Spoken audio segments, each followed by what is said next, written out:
Притесних се малко, но това ще се изрежа.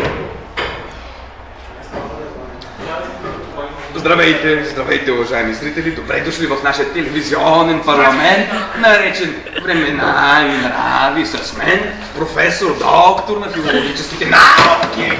Моля да не подявате речта на професора, защото аз съм професор.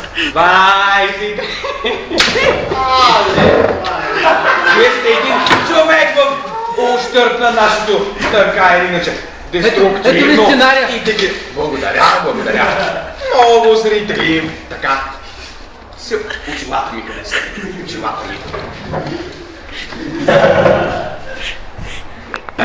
Благодаря.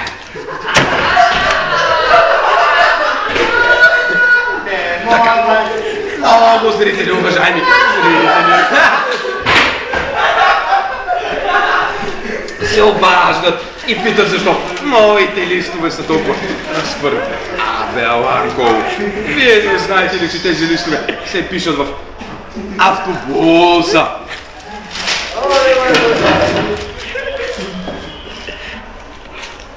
Колега от апаратната, следващия зрител.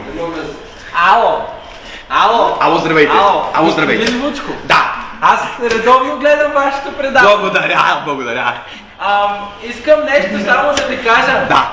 Абе, ви защо са ленците така на този? Боже!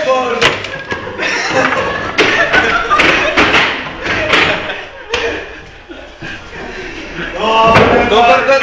Това е една категория.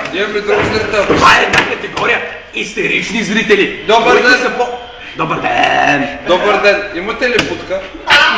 Боже мой!